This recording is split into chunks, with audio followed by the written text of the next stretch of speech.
ipapakain sa'yo ng lalaki na yan? Isa lamang hamak na mahirap yan. Walang maayos na trabaho at walang maayos na pamilya. Hindi ka mabubuhay niyan. At diyan ka pa talaga nagpabuntis. Maganda kayo, Armando. Bukas ng umaga, dadating ang kumpare ko. Sasalisihan natin ang mga aswang. Kailangan hindi sila makatunog. Natatakas na kayo dito sa baryo namin. Sa tingin niyo ba makakatakas kayo ng buhay dito sa baryo namin?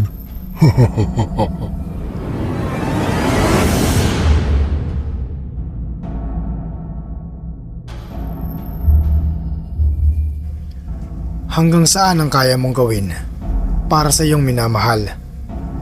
Handa ka bang ipaglaban ito kahit kanino? Ating pakinggan ang kwento ng magkasintahan na napadpad sa isang liblib na isla sa Capiz. At ating alamin ang kahindik-hindik na sinapit nila dito nang dahil lang sa isang maling desisyon na kanilang ginawa.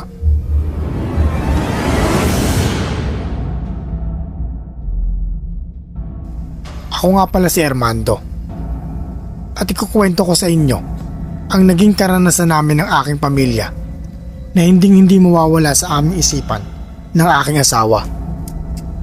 Nangyari po ito taong 1980 sa Capiz. Buntis ang aking asawa na si Minda ng mga panahon na yon at unang beses pa lang naming magkakaanak. Ngunit hindi pumayag ang mga magulang ni Minda na ako ang mga pangasawa nito dahil isa lamang akong hamak na mahirap. Nanggaling kasi sa mayamang pamilya si Minda. Anong ipapakain sa'yo ng lalaki na yan? Isa lamang hamak na mahirap yan. Walang maayos na trabaho at walang maayos na pamilya. Hindi ka mabubuhay niyan. At diyan ka pa talaga nagpabuntis. Wika ng tatay ni Minda na dinuduro-duro pa ako. Galit na galit ito. Hindi naman na nakasagot si Minda ng mga oras na yon at hindi na din ako nakapagpaliwanag dahil pinakaladkad na ako ng tatay niya sa mga tauhan nito sa kanilang negosyo. Pinagugulpi ako ng mga ito bago iniwang nakahandusay sa kalsada. Duguan akong umuwi sa bahay. Galit na galit pa nga si tatay sa ginawa nila sa akin. Gusto pa nga nitong sugurin ang mga magulang ni Minda, pero pinigilan ko na lang ito dahil wala naman kaming magagawa at wala din naman kaming magiging laban sa kanila. Hawak ng mayayaman ang batas sa lugar namin. Maging sa ibang lugar naman din siguro ay ganun din ang nangyayari, panigurado. Walang hiya talaga yung mga mayayaman na yan. Lahat na lang ng gusto nilang gawin ginagawa nila. May araw din sa akin yung mga yan, lalong-lalo na yung tatay ng nobya mo. Hayaan niyo na po, tay. Ako din naman po ang may kasalanan eh. Niligawan ko yung kaisa-isa nilang anak, tapos binuntis ko pa. Kaya ako po talaga ang dapat sisihin dito. Wala nang nagawa si tatay. Tanging pagbuntong hininga na lang ang kanyang naisagot sa akin. Si nanay naman ay patuloy lang sa paggagamot sa mga sugat ko. Naaawa ako sa mga magulang ko. Dahil mahirap na nga kami, ay dumagdag pa ako sa problema. Dumaan pa ang mga araw, linggo at buwan, ay nakakapag-usap pa naman kami ni Minda. Patago nga lang dahil sobrang higpit ng kanyang mga magulang. Ilang beses na daw niyang kinausap ang kanyang mga magulang, pero matigas daw talaga ang mga puso nito. Kayang-kaya naman daw nilang palakihin ang bata nang walang kinikilalang ama. Lalo na at katulad ko pa na isang kahig, isang tuka lamang. Nasaktan ako sa mga sinabi nila. Dahil doon, nagpasya kami ni Minda ng isang bagay na labis namin pinagsisihan sa huli.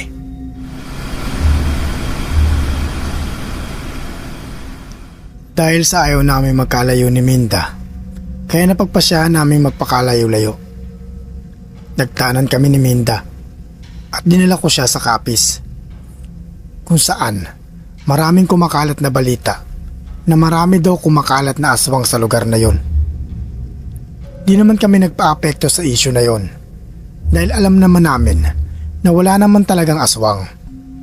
Tanging katang-isip lang ito ng mga tao. Habang nasa biyahe kami ni Minda, marami nagtatanong sa amin, bakit daw sa Capiz pa kami pupunta? Masyado daw delikado sa lugar na yun. At masyadong delikado para sa aking asawa dahil nagdadalang tao ito. Sa mga tanong nila ay wala kaming maisagot dahil natatakot kami na baka matuntun kami ng pamilya ni Minda. Bata pa kasi si Minda. 17 taong gulang pa lang siya ng mga panahon na yon. Siguradong makukulong ako sa aking ginawa. Pagkalipas ng ilang oras ng biyahe namin sa bus at sa bangka, narating na din namin ang isang liblib na baryo sa Capiz. Madilim na kami nang makarating. Sobrang nakakatakot sa lugar na yon dahil sa katahimikan. Naglakad-lakad na kami ni Minda. Naghahanap ng pwedeng matuluyan nang may isang matandang lalaki ang nakabungguan si Minda. Itim lahat ng kasuotan nito. Nakakatakot siya kung pagmamasdan mo. Agad nitong hinawakan ng tiyan ni Minda at nagwika ito ng napakasariwa daw ng dugo ng aking asawa. Nakakatakam naman ito, Ining. Napakasariwa ng dugo mo. Mawalang galang na po, Manong. Masyadong madiin po ang pagkakahawak niyo sa tiyan ng aking asawa. Maaari niyo po bang alisin ang iyong kamay sa tiyan ng aking asawa? Sambit ko sa matandang yun. Nahalata mo na may masama itong pagnanais sa aking asawa. Di man lang humingi ng pasensya ang matanda. Sa halip na humingi ng pasensya, ngumiti pa ito sa amin. Ngiti ito na para bang nakakaloko. Saka ito tuluyang naglakad papunta sa kakahuyan at nilamon na ng kadiliman. Nakaramdam ako ng kaba ng mga oras na yon. Lalong-lalo na si Minda na halos maiyak na sa takot. Maya-maya pa ay may lumapit sa amin na mag-asawa. Hindi kayo dapat nagpapadilim sa daan. Buntis ang iyong asawa, iho. Masyadong delikado dito. At di nyo kabisado ang lugar na to. Halata naman na mga dayo lang kayo dito. Wala pa po kasi kami matutuluyan. At naghahanap pa po kami. Nagtanan po kasi kaming dalawa. At wala nga din po kaming kakilala dito. Nagpakalayo-layo po kami. Sa takot na matuntun po kami ng mga magulang niya. Ganun ba? Sige, sumama na muna kayo sa amin. Mas ligtas kayo doon ng asawa mo. Oh, telang itim. Takpan mo ng tela na to ang asawa mo upang hindi malaman ng mga narito na buntis ang iyong asawa. Wika ng lalaki. Sabay abot ng tela sa akin. Ngunit, bakit po? Doon ko na lang sa bahay papaliwanag sa'yo. Sagot naman ito. Sabay aya sa amin na sumunod na sa kanila. Naglakad na nga kami ni Minda. Nasa unahan namin ng mag-asawa. Nagdadalawang isip pa ako nun. Kasi hindi pa naman namin lubusan silang kilala. Pero wala na kaming pagpipilian. Kasi gabi na at mas delikado talaga kung sa labas kami magpapalipas ng gabi. Maya-maya pa nga ay nakarating na kami sa kanilang bahay. Nagtataka naman kami ni Minda kasi nagkalat ang mga bawang at asin sa labas, maging sa bubungan ng kanilang bahay. Pati din sa bintana nila ay mayroong bawang at asin. Nang makapasok na kami ay binigyan na nila agad kami ng silid na aming matutulugan. Pinakain na din nila kami ng gabi na yon. Mabilis naman kaming nakatulog ni Minda Dahil na rin siguro sa sobrang pagod.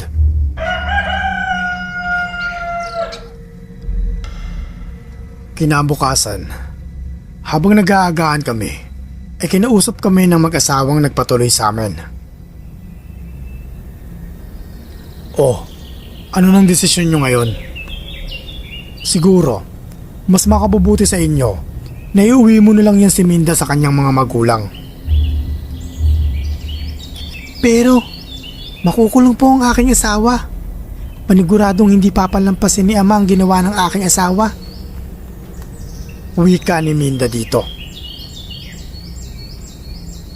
Kung ayaw nyo na munang umuwi, mas mainam na dumito na lang muna kayo pansamantala. Ang amin lang naman sana makaalis kayo dito bago magkabuwanan si Minda. Kasi delikado si Minda dito. Bakit po? Bakit po delikado? Hindi po namin maintindihan ang inyong sinasabi. Iho, Iha, makinig kayong mabuti. Aswang ang karamihan sa mga nakatira dito.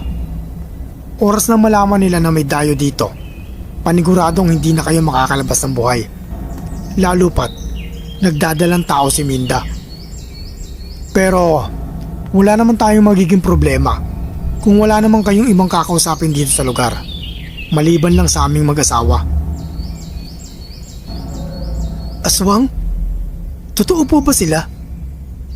Pero kahapon po, may matandang nakasalubong kami ni Minda. Matagal niya nga pong hinawakan ng tiyan ni Minda at hindi pa po siya humingi ng pasensya sa amin. Pagkaalis nga po nito ngumiti pa po ito na para bang may masamang balak sa aking asawa. Nako, delikado na talaga ang lagay nyo rito. Si Manong Maring ang matanda na nakasalubong nyo. Malapit lang dito nakatira si Manong Maring, dun lang sa may kabilang sapa. Sambit ng lalaki, nabakas mo ang pag-aalala nito. Ano pong dapat namin gawin para makaalis dito? Isa lang ang solusyon.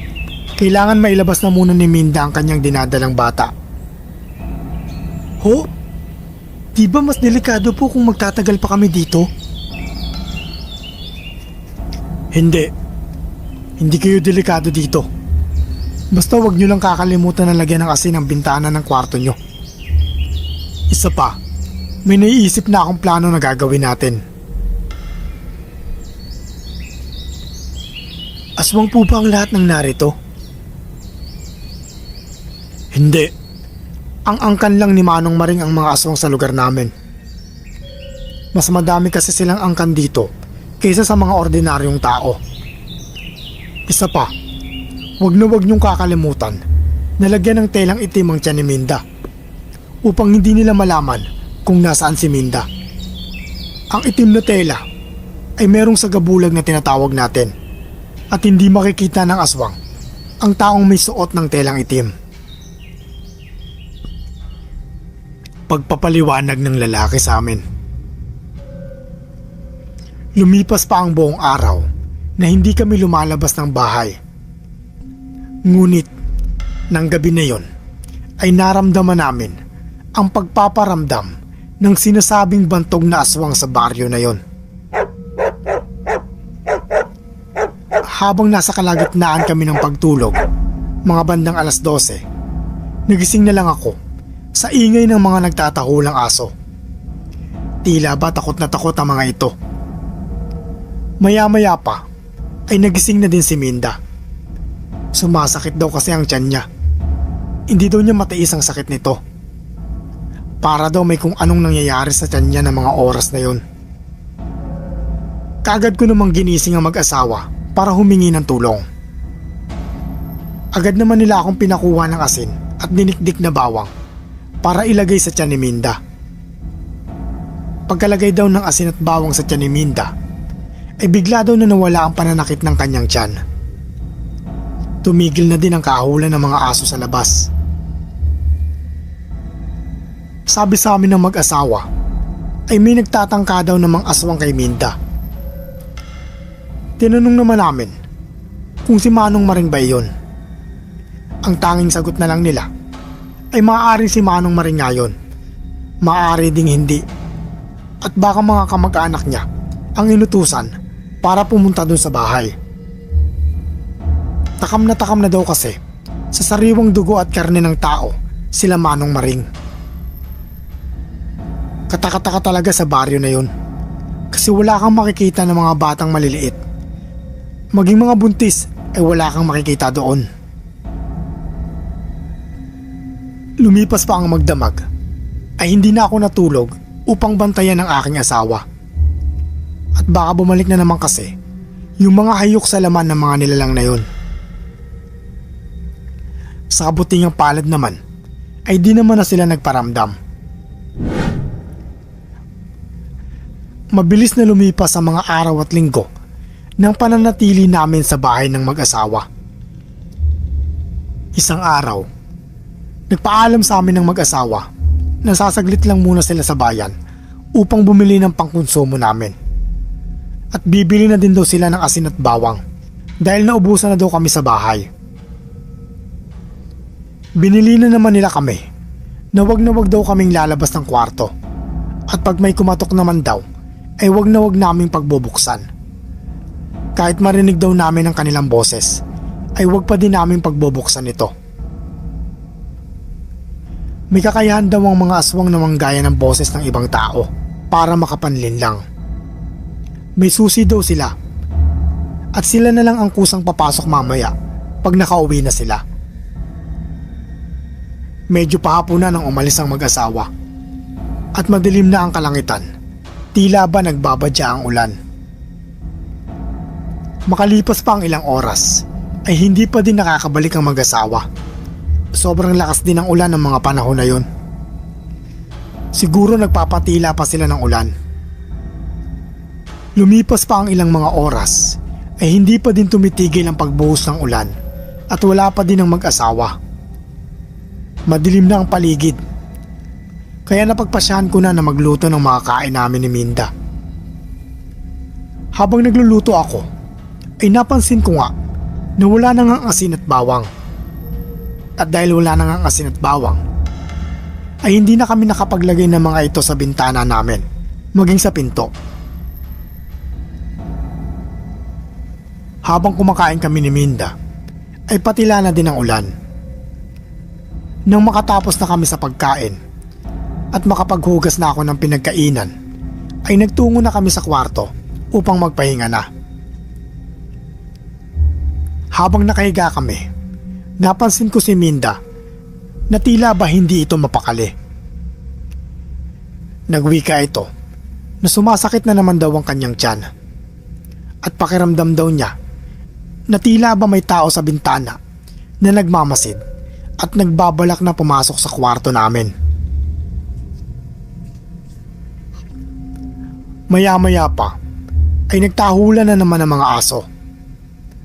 Pakiramdam ko din may nakasilip sa butas ng bintana sa kwarto namin. Panay pa din ang daing ni Minda at hindi pa din daw tumitigil ang pananakit ng tiyan niya.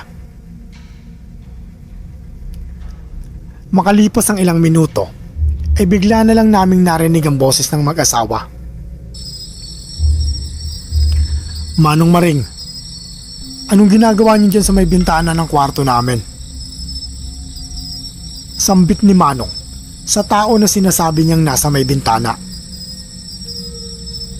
Doon lang namin nakumpirma na may tao talaga doon at si Manong Maring pala iyon.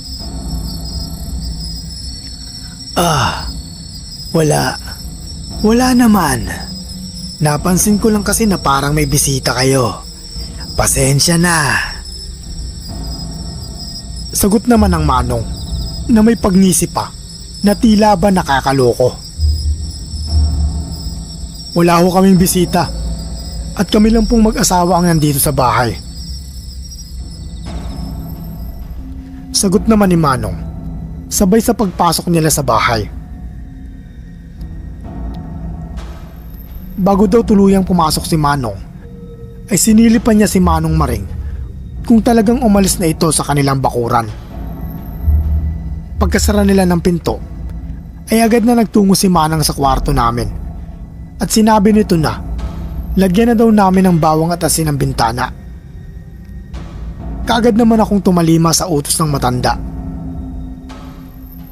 Sinabihan naman kami ni Manong na gagawa daw sila ng paraan upang makaalis na kami sa lugar na yon sa lalong madaling panahon.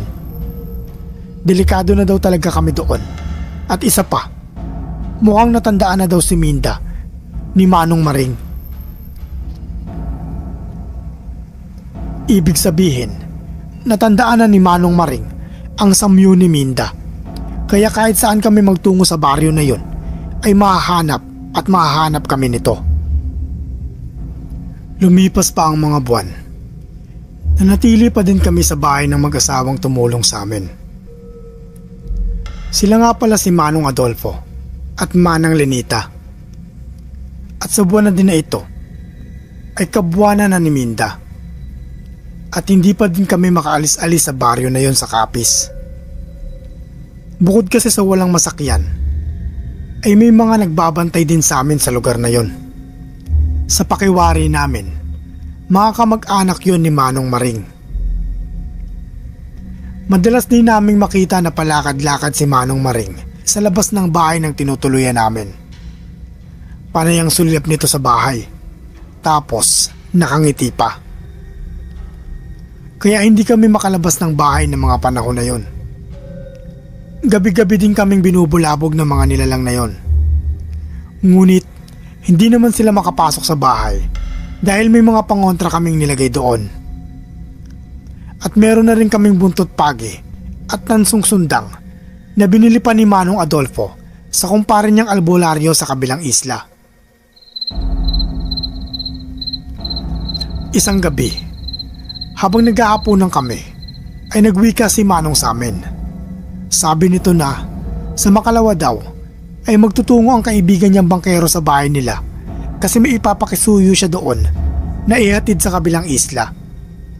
Sabi din nito na ipapasabay na niya kami doon para makaalis na kami sa baryo nila na yon. At isa pa, hindi daw dapat kami abutan ng susunod na Biyernes. Dahil ito daw ang araw ng kapistahan ng mga aswang. At natapat pa ito ng 13 at kabilugan ng buwan. Sa mga narinig namin na yon, ay mas lalo kaming kinilabutan. Nagkatinginan kami ni Minda at bakas ko sa mga mata nito ang takot at pag-aalala para sa buhay namin at ng aming anak. Agad kong niyakap si Minda at sinabi dito na hindi ko sila papabayaan ng aming magiging anak.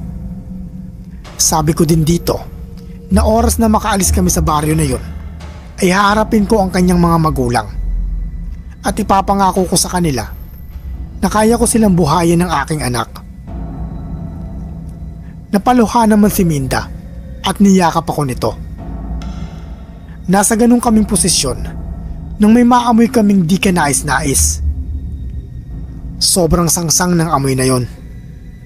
Indikasyon na nasa paligid na naman ng mga hayok sa laman na yon. Agad na tumayo si Manong at inaya ako nito na isara na ng maayos ang mga bintana at pinto. Pinatignan na din sa akin ito kung may asin at bawang na ba sa mga tarangkahan ng bahay. Si Minda naman at Manang Lenita ay nagtungo na sa kwarto, dala ang tansong punyal bilang proteksyon. Habang nagbabantay kami sa mga susunod na mangyayari, ay may narinig kami sa labas. Hoy! Mga aswang nasalot! Bumaba kayo dito at ako ang harapin nyo! Pasigaw na wika nito. Pagsilip namin, ay nakita namin ang isang lalaki na may hawak na bote ng alak. Walang ya, si Kadyo! Bulong na mura ni Manong Adolfo. Si Kadyo po ay kilalang lasinggero sa lugar nila. At sabi ni Manong, nung nakaraang linggo daw ay namatay ang asawa nito at ang pinagbubuntis nito. Nakita na lang daw na walang buhay sa higaan nila. Butas ang tiyan at ang bata ay nakalabas na sa higaan at butas ang ulo nito. Sa mga narinig ko ay mas lalo akong nahintakutan. Kinakabahan para sa mag-ina ko. Sinigawan ni Manong si Kadyo. "Hoy Kadyo! Umuwi ka na! Madali ka! Nasa panganib ang buhay mo!" Pagkasabi nun ni Manong ay bigla na lang na may sumulpot na dalawang nilalang. Yung isa galing sa bubong, yung isa naman galing sa gilid ng bahay. Nakakapangilabot ang kanilang mga anyo. Mabalahibo na malangis ang kanilang buong katawan. Ang buhok ay magulo at umaangil ang mga ito habang papalapit ng papalapit kay Kadyo. Mukhang hindi naman natinag ang lalaking lasing. Binasag nito ang hawak na bote at hinamon ng mga halimaw. Napangisi naman ang mga nilalang. At may marinig kaming boses ng isang lalaki na biglang nagsalita.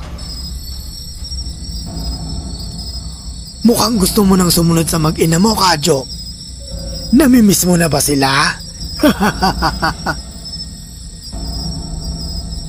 Nabusesa naman namin ito. Si Manong Maring. Sumagot naman si Kadyo dito. "Mga demonyo kayo! Di na kayo naawa sa mag-ina ko. Pati ba naman kami na mga kababaryo nyo, tataluhin nyo? Mga hayok sa laman! Ngayon, magkakaalaman tayo. Patay kung patay!" Wika nito, nagalit na galit. Tumawa lang ang mga halimaw. Nawari mo'y hindi natinag sa sinabi ng lalaki. Agad na sumenyas ang matanda sa mga kasama nito na sugurin na si Kadyo. Kitang-kita namin kung paano nagpambuno ang tatlo. At saglit lang na winakasan nila ang buhay ng kaawa-awang lalaki. Binutas nila ang tiyan ni Kadyo at ang isa naman ay kinagat ang leeg nito. Wari mo'y mga hayok na hayok ang mga nilalang na ito. Habang nilalantakan ng mga nilalang ang walang buhay na katawan ni Kadyo, ay bigla na lang napatingin sa direksyon namin si Manong Maring. Tinuro kami nito, sabay senyas na kami na ang susunod. Napamulagat naman kami ng mata dahil sa mismong harapan namin ay nagpalit ng anyo ang matandang aswang. Lumaki ang katawan nito na animoy halimaw sa mga palabas at tinubuan ng mga balahibo. Ang buhok ay gumulo, nawari mo'y may sariling buhay. Tumulis ang mga kuko, ang muka ay nahahawig sa paniki. Ang mga ngipin nito ay nagsitulisan na din. At ang mas nakakahindik pa, tinubuan ito ng mga pakpak, nawari mo'y isang uwak, kasabay sa paglabas ng dila nito na may hati pa sa gitna. Lumipad ang matandang halimaw sa ere at doon naghuhumiyaw. Hiyaw na parang katapusan na ng mga tao sa baryo. Nakakapanindig balahibo. Ilang minutong ganon ang ginawa niya habang ang mga kasama nito ay patuloy sa paglantak sa katawan ni Kadyo. Mga ilang minuto pa, bumaba na ang matanda sa tapat mismo ng bahay kung nasaan kami.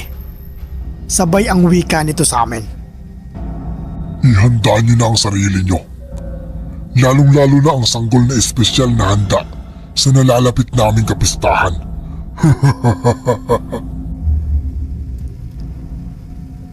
Wika nito, sabay tawa ng nakakaloko. Pagkasabi nito ng mga katagang yon, ay inaya na niya ang dalawang kasama niya na agad namang tumalima. Dala ang katawan ni Kadyo na luray-luray na. Pagkaalis ng mga aswang, ay nakahinga naman kami ng maluwag. Kahit nakatayo lang kami doon, pakiramdam ko ng mga oras na yon ay pagod na pagod ako. Kaya agad akong napasalampak sa gilid. Lumipas pa ang mga oras. Di ko na namalaya na nakatulog na ako. Nagising ako sa mga pagtapik ni Minda. Ginigising na ako nito para mananghalian na. Oo sir, sa sobrang takot at pagod ko nun, ay tanghali na akong nagising. Agad naman akong bumangon at nagtungo sa kusina pagkatapos kong magilamos at maglinis. Gabi, nagwika ulit si Manong Adolfo. Na bukas ng umaga ay darating ang kumpare niya at magmamadali kaming sasama doon at agad na aalis doon sa baryo nila. Maganda kayo Armando. Bukas ng umaga, dadating ang kumpare ko. Sasalisihan natin ang mga aswang. Kailangan hindi sila makatunog. Natatakas na kayo dito sa baryo namin. Sumang-ayon naman kami ni Minda. Kasi sa susunod na linggo na ang kapistahan ng mga aswang. Kaya hindi na kami dapat magtagal pa doon. Lumipas pa ang mga gabi na wala namang nanggambala sa amin. Kaya nakapagpahinga kami ng maayos. Ngunit, hindi pa din kami nagpakakampante dahil alam namin na may mga aswang pa din na umaaligid. Kinaumagahan, nagising kami sa ingay sa labas. May mga taong nagtatakbuhan. Mukhang may natagpuan na namang patay. At tama nga ang hinala namin. Dahil ayun nga ang naririnig namin na sinisigaw ng isang binatilyo sa labas. May natagpuan na naman daw na bangkay sa may pangpang. Isang lalaki na butas ang tiyan at wala itong laman loob. Agad kong hinanap si Manong Adolfo, ngunit wala ito sa bahay. Kaya tinanong ko si Manang.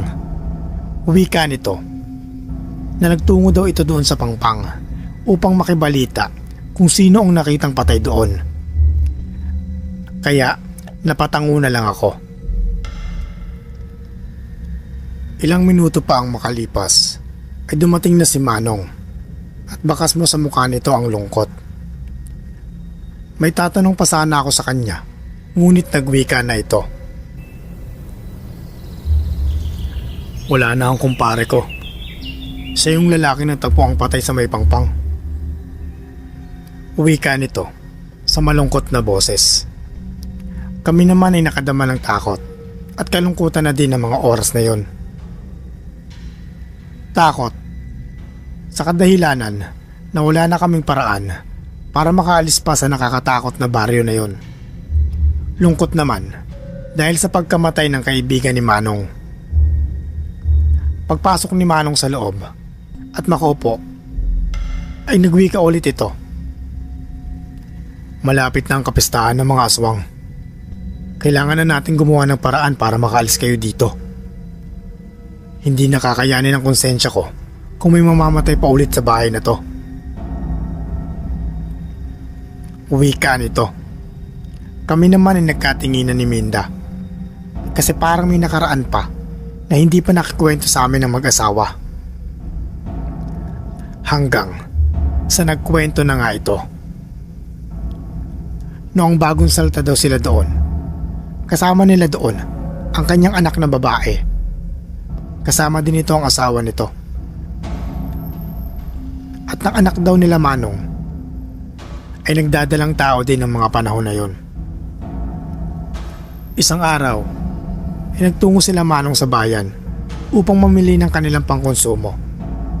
Naiwan ang anak niya doon at ang asawa nito. Nang makauwi daw sila Manong, ay nadatna na lang nila ang katawan ng kanyang anak na wala ng buhay sa tabi ng asawa nito na umiiyak. Hawak ang sanggol na patay na din. Nagsusumigaw daw si Manong noon sa sobrang galit, ngunit hindi naman niya kilala kung sino ang gumawa nun sa kanyang anak at sa apo niya. Pero nagwika daw ang manugang nito na mga kakaibang nilalang daw ang nakita niyang papaalis sa bahay nila nung umaga. Bago nito makitang wala ng buhay ang asawa nito. Nung umaga ay nagtungo ang lalaki sa kakahuyan upang manguha ng panggatong. Nang makarami na daw siya ay nagpasya na itong umuwi. Pero nang papalapit na daw siya sa kubo ay may naaninag siyang mga tao sa loob. Ang akala daw niya ay nakabalik na ng maaga sila Manong. Ngunit nanlaki daw ang kanyang mga mata nang mapagtanto na hindi ito sila Manong. Bagkus mga nilalang na maihahalin tulad mo daw sa isang halimaw. Kaya nagtago muna siya.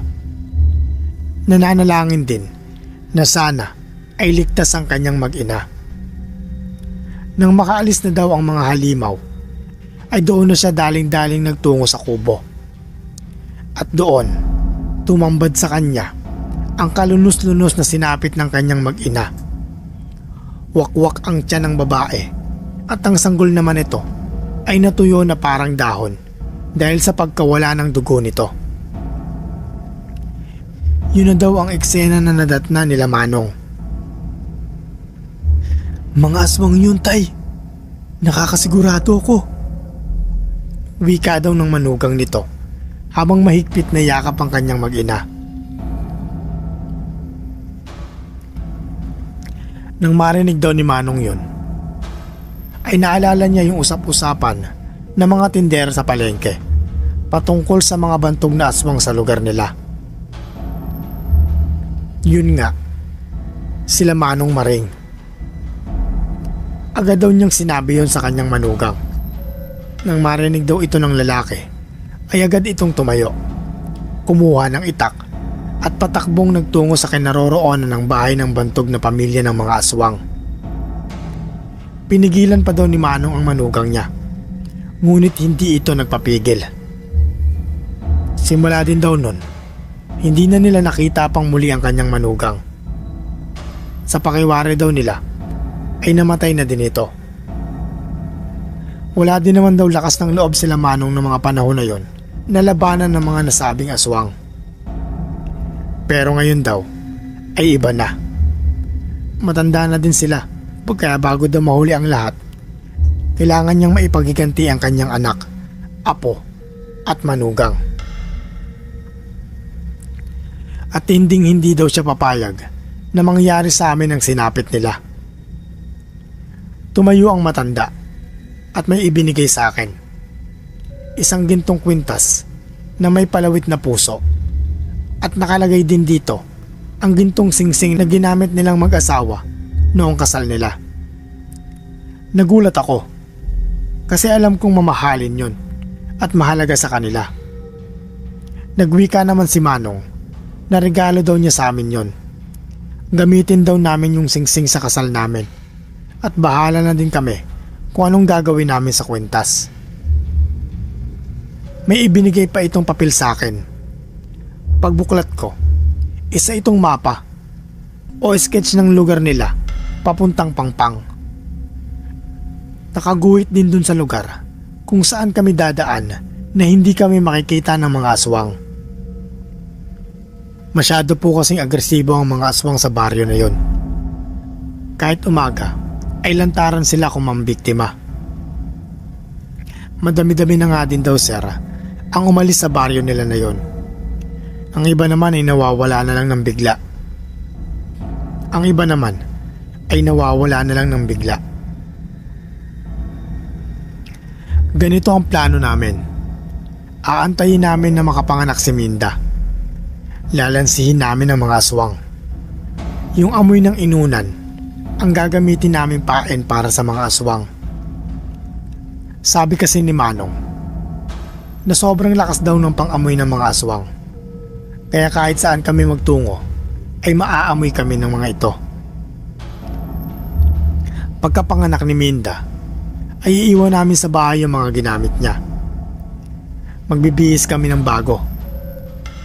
Magkapahid ng mga pangontra kagaya ng bawang at langis. At magdadala din kami ng luya at asin. Sinabi din ni Manong na naitabi na niya sa Pangpang ang bangka ng kanyang kumpare at ito ang aming gagamitin sa pagtakas namin. Sinabi din ni Manong na aalis na din sila sa baryo na yon at babalik na lang sa probinsya ng kanyang magulang sa Bicol.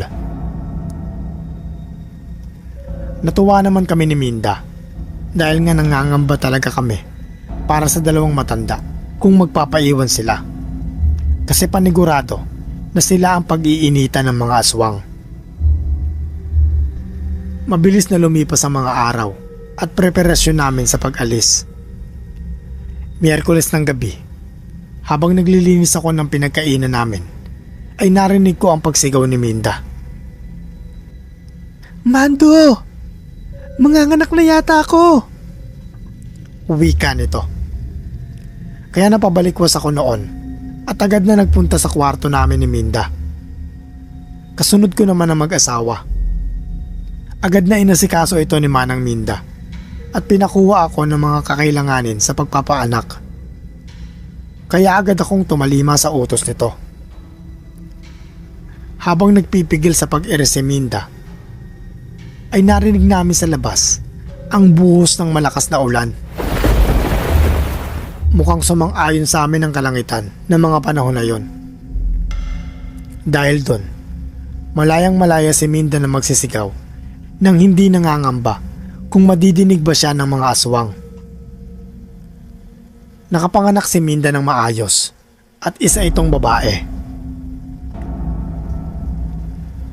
"Kagandang bata. Dulpo, pagmasdan mo, kamukhang kamukha ni Helenita," wika ni Manang Lenita. Napansin ko ang pagtulo ng mga luha nito, kasabay ng paglapag niya ng bata sa tabi ni Minda. "Oo nga, Nita. Kamukhang kamukha siya ng anak nating si Helen." "Mando, madali ka. Bihisan niyo na si Minda. Ngayon na ang iniintay nating pagkakataon. Ngayon na tayo aalis dito." "Minda! Minda! Kaya mo pa bang kumilos?" tanong ni Manang sa asawa ko. "Opo, Manang. Kaya ko pa po. Kakayanin ko po to para sa bata," tugon naman ang aking asawa. Nagmadali na kami sa pagkilos at iginayak na ang mga dadalhin namin. Malakas pa din ang buhos ng ulan ng mga oras na yon. Mukhang may bagyo. Nagtanong ako kay Manong. "Manong, ligtas po ba na pumalaot gantong malakas ang ulan?" "Wala na tayong pagpipilian. Mas mainam na makipagsapalaran sa karagatan kaysa tayong kainin dito at gawin nilang handa sa kanilang kapistahan." Tugon naman ito. Kaya napatango na lang ako. Ibinalot namin si Minda sa itim na tela at kapoteng kulay itim din upang hindi sila mabasa at hindi sila lamigin. Kami din ay nagsuot ng kulay itim na kapote. Wala kaming dala na ibang gamit kundi ang maliit na bag na naglalaman ng mahalagang dokumento namin at konting pera na gagamitin namin kung sakaling makaalis kami doon ng buhay. Si Manong, tanga nito ang tansong itak. Ako naman, dala ko ang buntot pagi. Si Manang ay may dalang isang garapon na asin. Bago kami umalis, ay kinalat na muna ni Manong ang mga ginamit namin sa loob ng bahay. Maging ang inuna ng bata ay kinalat na niya sa loob. Sabi pa ni Manong, oras na tumila ang ulan ay maaamoy na yon ng mga aswang. Kaya magmadali na din daw kami. Ayun na nga ang ginawa namin. Sa likod ng bahay kami nagdaan sa makakapal na talahiban. Binaybay namin ang gilid ng ilog patungo sa dalampasigan. Nasa kalagitnaan na kami ng paglalakad nang biglang tumila ang ulan. Ambon na lang ang natira. Napamura si Manong dahil doon at pinagmamadali na niya kami. Halos magkandarapan na nga kami ng mga sandaling yon nang may marinig kami na alulungan at huni ng kakaibang nilalang banda sa bahay nila Manong. Nang makarating kami sa pangpang, ay agad na nagtungo si Manong sa bangka ng kanyang kaibigan. Pinasakay na niya kami kaagad doon nang biglang napasigaw si Minda. "Manong! Mando! Sabay turo nito sa likuran. Pagharap namin ay kitang-kita namin kung paano bumulwak ang dugo ni Manang Lenita sa bibig nito. At kitang-kita namin ang pagkuha ng puso niya gamit lamang ang kamay ng halimaw. Tinulak ako ni Manong at nagwika. Umalis na kayo, Mando. Ako nang bahala dito. Maipaghihiganti ko na ang aking pamilya. Wika nito bago tumakbo papalapit sa halimaw. Nagpambuno ang dalawa. Tanga ng tansong itak ay pinagtataga niya ang halimaw na agad nitong ikinamatay. Sa di kalayuan ay may paparating pa. Mga nasa 3 pa yon. Agad na tinulak ni Manong ang bangka at akmang sasakay na ito nang bigla na lang na may dilang pumalupot sa leeg nito. Kaya nabitawan niya ang itak sa loob ng bangka. Agad ko namang inihagi sa kanya ang buntot pagi at ito ang ginamit niya upang mapatay ang 3 aswang na humabol sa amin. Nang mapatay ni Manong ang mga aswang ay bigla na lang itong napaluhod sa buhangin.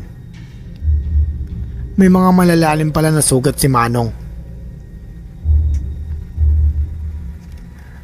Akmang tatayo na ito nang may bumagsak mula sa kalangitan at nadaganan nito ang nangihinang matanda. Si Manong Maring na nasaan yung halimaw nito at nakangising nakatingin sa amin na papaalis na sa pangpang. Hinawakan nito ang buhok ni Manong sabay hinila hanggang sa mapugot ang ulo nito. Napasigaw ako sa sobrang galit, ngunit wala akong magawa. Nagmura lang ako ng nagmura at pinagbantaan ng halimaw na babalikan ko siya at uubusin ko ang angka nila. Napatawa naman ang halimaw kasabay ng paglipad nito sa ere. Nakalimutan ko, nakakalipad nga pala si Manong Maring. Lumipad ito ng pagkataas-taas at paikot-ikot sa ere. Kasabay ng pagbulusok nito sa kinaroroonan namin. Natataranta na ako at agad kong hinawakan ng sagwan na tangi kong panlaban ng mga oras na yon. Si Minda naman ay pinayuko ko sa isang sulok ng bangka. Nang malapit na ang nilalang na ito, nakita ko ang nakapangingilabot na anyo nito. Ang mga mata niya ay 4, ilong niya ay wangis ng paniki, at ang bibig nito ay puno ng matutulis na pangil at naglalaway pa ang dila nito ng kagaya sa isang ahas na may hati sa gitna. Sa tingin niyo ba makakatakas kayo ng buhay dito sa baryo namin? Wika nito, sabay may pagtawa pa na nakakainsulto. Ako naman ay umakma na handa ko siyang labanan ng mga oras na yon. Ang tanging nasa isip ko na lang ay ang kaligtasan ng mag-ina ko. Agad kong hinataw sa halimaw ang hawak kong sagwan, ngunit agad niya naman itong hinawakan. Iwinasiwas niya ito, kasama ko na nakahawak dito, na anime isang laruan lamang ako, na naging sanhi ng pagkatumba ko sa kabilang parte ng bangka. Akmang sasakmalin ako ng nilalang sa leeg, nang iniharang ko sa bibig nito ang sagwan. Sobrang lakas ng nilalang na ito. Nauubusan na ako ng lakas. Nang may maaninag akong kulay tanso sa may uluhan ko, agad ko namang kinuha ay yun nang mahawakan ko na inaalala kong ito ang tansong itak na nahulog ni Manong kanina noong hilahin siya ng halimaw. Agad kong tinarak ang itak sa mata ng halimaw na naging sanhi ng pagkabitaw nito sa akin. Habang naghuhumiyaw ang aswang at akmang lilipad na sana ito, ay dali-dali kong hinugod ang itak sa kanyang mata. at tinara ko naman ito sa kanyang puso. Dito, napaluhod ang nilalang kasabay ng pagbulwak ng kanyang umaalingasaw na dugo. Binugot ko ang ulo ng nilalang kasabay ng pagtapon nito sa gitna ng karagatan. Maging ang katawan nito ay hinulog ko din doon. Sa mga pangyayari na yon na hindi ka panipaniwala ay nagawa naming makaligtas. Agad kong niyakap ang aking asawa hanggang sa nakatulog kaming dalawa. Umaga na nang magising kami sa pangpang ng kabilang isla. Doon, pansamantala kaming nanirahan ni Minda.